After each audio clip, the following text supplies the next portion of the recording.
मोदी की बात की जाए तो गुजरात मैसेकर के हवाले से तो आपको पता ही है कि उस टाइम पे वो गुजरात के चीफ मिनिस्टर थे। डोनाल्ड ट्रंप की अपनी बहुत ज़्यादा कंट्रोवर्सीज हैं जो जन्म ले चुकी हैं। ख़वातीन के हवाले से बात कर लीजिए या फिर उनके माली मामलात के बारे में बात कर लीजिए, फिर उसके बाद जब उनकी हुकूमत आई तो रशिया के साथ ताल्लुकात की बात कर लीजिए। ये दोनों कंट्रोवर्शियल शख्सियात जब मिलती हैं तो डेफिनेटली कंट्रोवर्सीज और जन्म लेती हैं। इस हवाले से बात करेंगे कि पाकिस्तान के बारे में या पाकिस्तान के साथ रवैया अमेरिका का क्या डोनाल्ड ट्रंप के आने के बाद और नरेंद्र मोदी से मुलाकात के बाद तब्दील होगा या जू का तू रहेगा। क्या इन दोनों की मुलाकात में कुछ नई चीज़ हुई या फिर वही चीज़ें सामने आई जो हम एक्सपेक्ट कर रहे थे, जो इनसे मुतवक्को था। इस हवाले से बात करेंगे, लेकिन उससे पहले मैं तारुफ करवाऊँ, मेरे साथ मौजूद हैं जनरल खालिद मकबूल साहब, फॉर्मर गवर्नर पंजाब हैं। खालिद साहब बहुत शुक्रिया, महीने बाद आपसे डेफिनेटली आपके साथ शो कर रहे हैं, बहुत बहुत शुक्रिया आपने ज्वाइन किया। खालिद साहब, ये इंडिया का प्रेशर, यूएस का प्रेशर इस मुलाकात के बाद कहीं इंक्रीज तो नहीं होगा? आपको लगता है कि नरेंद्र मोदी डोनाल्ड ट्रंप से मिलने के बाद बहुत चौड़े हो जाएंगे और कोई बड़ी डिमांड्स करने लगेंगे? देखिए, जो तो नतीजा निकला है मोदी और ट्रंप की मुलाकात का, तो कोई इतना गैर मुतवक्के नहीं था।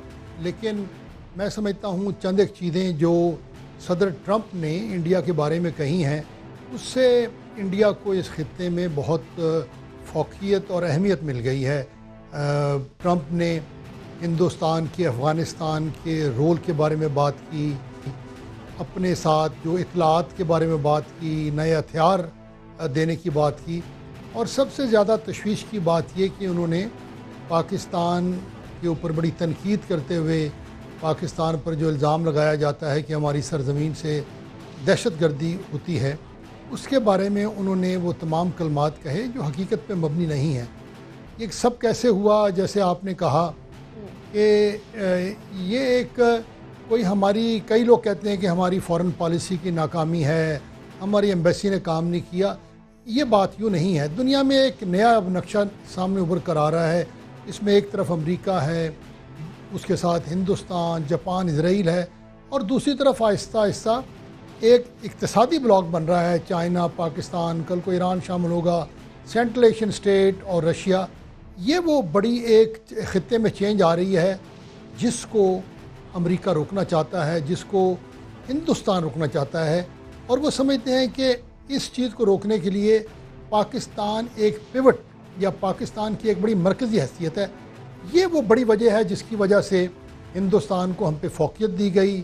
दूसरी ये भी वजह है कि जो कश्मीर में जिस तरह जुल्म है और हिंदुस्तान से मामलात नहीं संभल रहे, वो चाहते हैं सारा मलबा जो है वो पाकिस्तान पे डाला जाए। लेकिन जो आपने सवाल पूछा, मेरे ख़्याल में वो बड़ा काबिल ज़िक्र सवाल है कि क्या इन सब चीज़ों की वजह से मोदी को एक और समझ लें हौसला मिलेगा, कल को पाकिस्तान के ख़िलाफ़ ये सो कॉल्ड जो है प्यूनिटिव स्ट्राइक्स या पाकिस्तान के ख़िलाफ़ सर्जिकल स्ट्राइक्स बढ़ जाएंगी, पाकिस्तान को दुनिया में और तनहा किया जाएगा।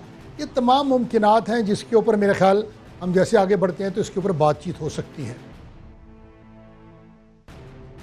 सही। अच्छा खालिद साहब, बात ये जो बिगिनिंग की स्पेशली बात की जाए तो डोनाल्ड ट्रंप के आने के बाद एक्सपेक्टेड तो कुछ इसी तरह से था, जिस तरीके से मुसलमानों के खिलाफ वो हर्जा सराई करते रहे, और एक तरफ हर्जा सराई, दूसरी तरफ इंडिया के साथ बड़ी करीबी ताल्लुकात की बात भी होती थी। उससे पहले ही होती थी, हिंदू फेस्टिवल के अंदर वो गए।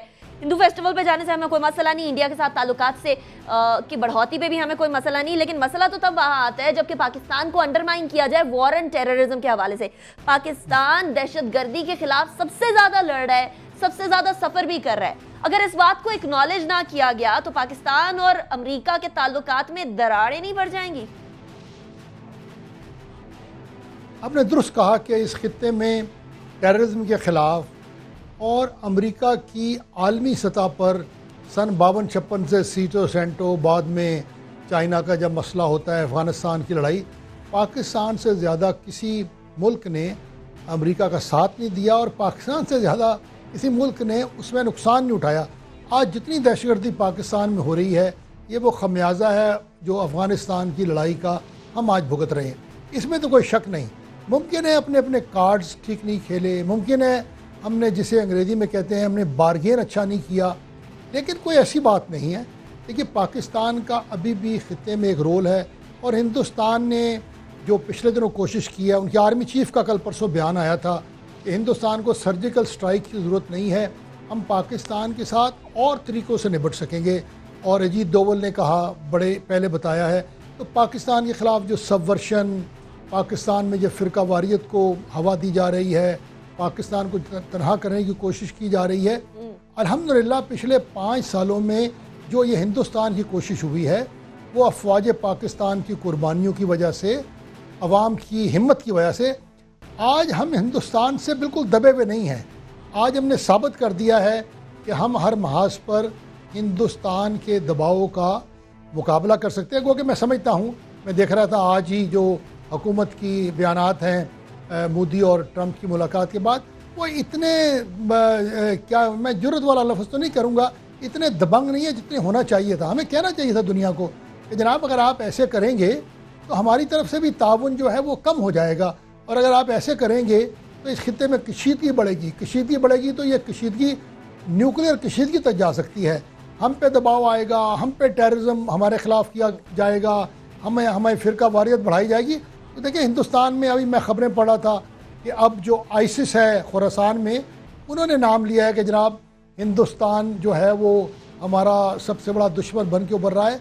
तो फिर पाकिस्तान मजबूरी की हालत में अपने मफादात का हिफाजत करेगा। मैं समझता हूँ आने वाले दिन पाकिस्तान के लिए सख्त होंगे, लेकिन चूँकि आपने एक दफ़ा साबित कर दिया है कि आप हिंदुस्तान अमेरिका के दबाव के सामने झुकेंगे नहीं, आप अपने अंदरूनी सिक्योरिटी मामलात को कंट्रोल कर सकते हैं, और आपकी फ़ौज ने लाइन ऑफ कंट्रोल पर हिंदुस्तान की अफवाज की फायरिंग दबाव को बर्दाश्त किया है, हमारे सिविलियन ने शहादतें देकर बर्दाश्त किया है।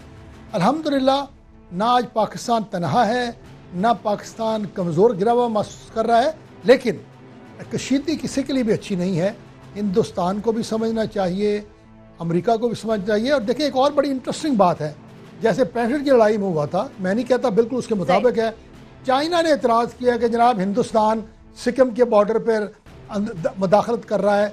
जो मोदी की मुलाकात हुई है ट्रंप के साथ, उसके ऊपर चाइनीज़ का बयान आया है कि जनाब पाकिस्तान की खिदमात को याद रखा जाए, और ये जो हिंदुस्तान मदाखलत कर रहा है, सी पैक के ऊपर एतराज़ात हैं, तो चाइना ने रद्द किया है।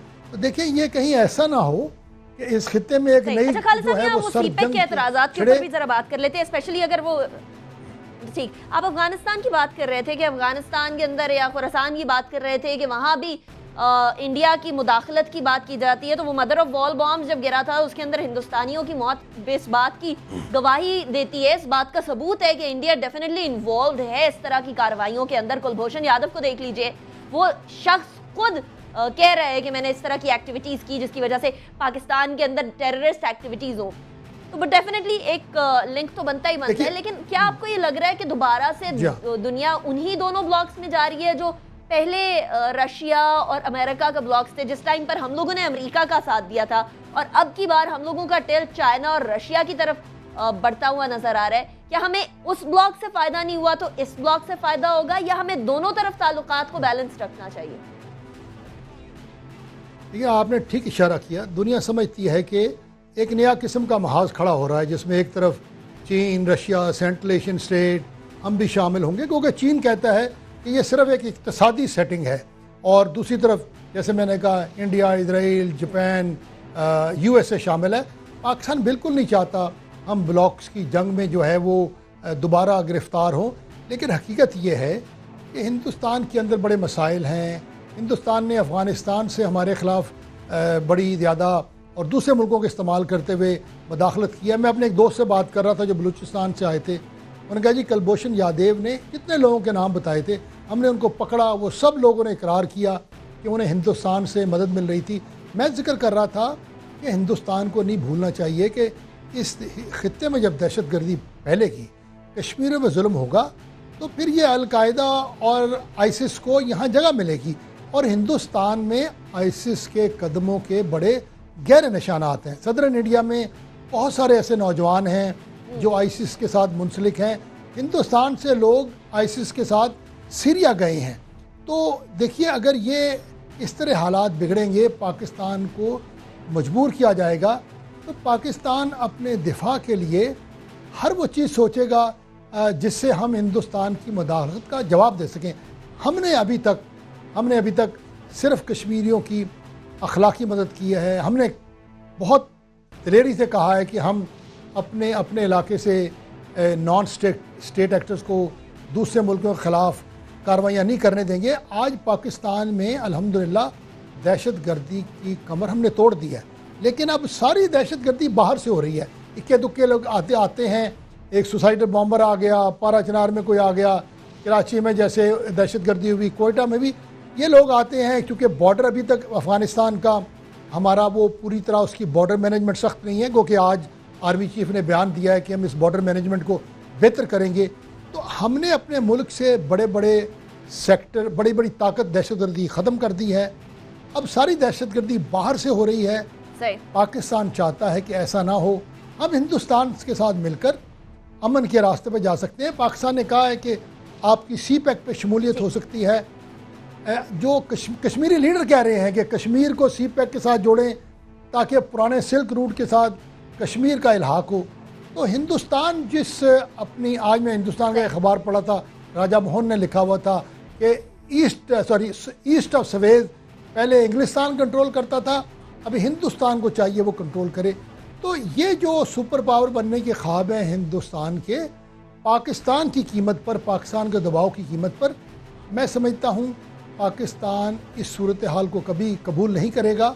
और अल्हम्दुलिल्लाह पिछले 5 सालों में या 7 सालों में हमने हिंदुस्तान के दबाव का मुकम्मल तौर पर सामना किया है। जो अभी अमेरिका की तरफ से ज़्यादा इमदाद मिलेगी, तो हिंदुस्तान को याद रखना पड़ेगा कि अगर यहाँ अगर वायलेंस बढ़ती है तो फिर ख़त्म नहीं होगी। यूँ नहीं हो सकता कि पाकिस्तान के ऊपर आप सर्जिकल स्ट्राइक करें, जवाब ना दें, लड़ाई शुरू हो तो न्यूक्लियर लड़ाई ना हो। तो ये हिंदुस्तान को मेरे ख्याल में पाकिस्तान से मिलकर इस खित्ते में अमन की तरफ जाना चाहिए। ये जो जहरियत की बात और गलबे की बात है, ये कोई मैं समझता हूँ ठीक है जी, अकल बात ना होगी, डेफिनेटली अकलमंदी की बात ना होगी। और जहाँ सर्जिकल स्ट्राइक का ताल्लुक रहा, वहाँ मांगते रहे, वहाँ के जर्नलिस्ट मांगते रहे कि वीडियो सबूत दीजिए, कोई सबूत दीजिए, कोई सबूत नहीं मिला तो फिर उसके बाद कह दिया गया, अब भी कह दिया गया कि सर्जिकल स्ट्राइक करने की ज़रूरत नहीं है पाकिस्तान के अंदर। हम लोग उसी तरीके से दूसरे बहुत सारे ज़राए हैं जिसके ज़रिए पाकिस्तान को डिस्टेबलाइज कर सकते हैं। तो पाकिस्तान को डिस्टेबलाइज करने वाला एक कुलभूषण यादव तो पकड़ा गया, इनका और भी बहुत सारे नेक्सस होंगे जो पकड़े जाते रहेंगे टाइम एंड अगैन। लेकिन उसके अलावा ये डोनाल्ड ट्रंप और वज़ीर आज़म मोदी की जो मुलाकात हुई, इसके अंदर डेफिनेटली बड़ी कुर्बत थी। अच्छी बात है, आप करीब हुई है, पाकिस्तान के एक्सपेंस पे नहीं, आपस में हो तो ठीक है, लेकिन दुश्मन मुल्क का किरदार ना अदा करिए। लेकिन वहाँ भी एक अजीबोगरीब बात होगी, जो स्टेटमेंट आई, उस स्टेटमेंट के अंदर अमेरिका की तरफ से कश्मीर को, कश्मीर जो इंडिया कहता है कि अटूट टांग है, वो नहीं कहा गया, बल्कि ये कहा गया कि इंडियन एडमिनिस्ट्रेड एरिया। तो ये भी बड़ा खटखटाया था इंडिया के कई लोगों को। ब्रेक की तरफ जाएंगे, ब्रेक के बाद बात करेंगे अफगानिस्तान के हवाले से, अहम हिस्सा इस खत्ते का। और डेफिनेटली यहाँ अमन होगा तो पाकिस्तान में अमन होगा, इंडिया में अमन होगा, हर जगह पर अमन होगा। अफगानिस्तान इंतहाई इंपॉर्टेंट है। ब्रेक के बाद बात करेंगे।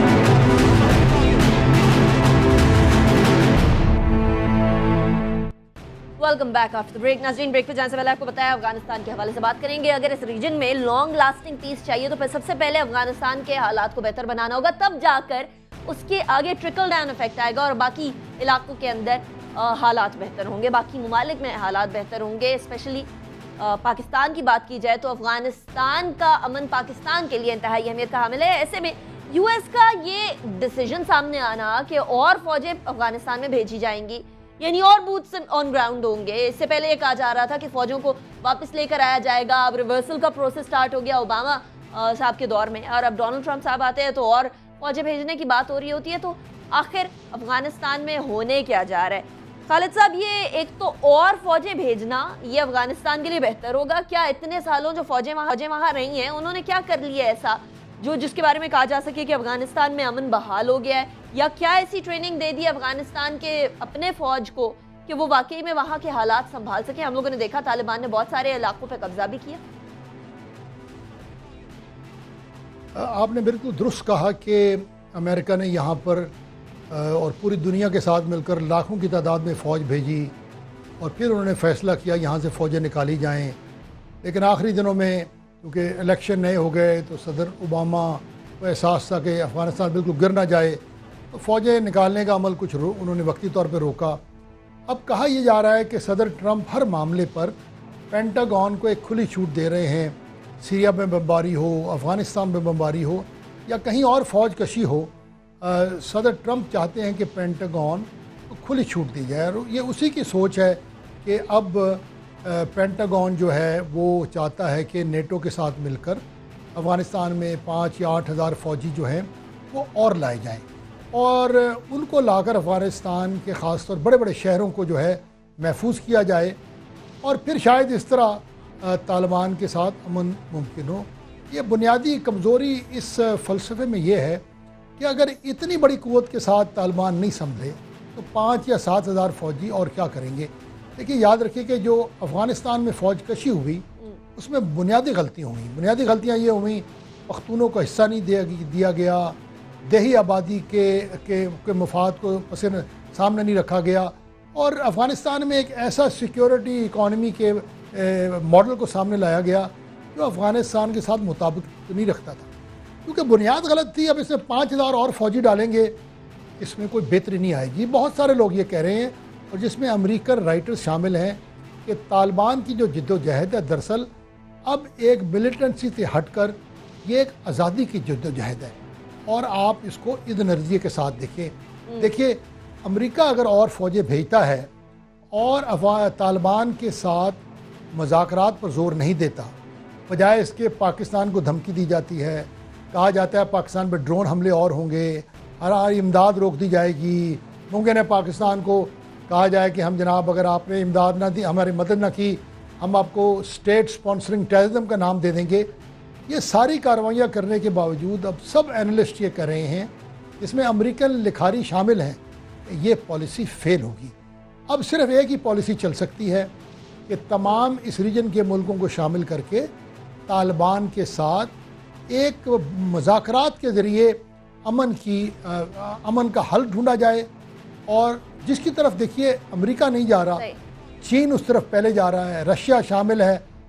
अमेरिका का दिल ये है कि किसी तरीके से हिंदुस्तान को वहाँ रोल दिया जाए, शायद ये भी कशिश हो कि कल हिंदुस्तान 10 हज़ार वहाँ फ़ौजी भेजेगा।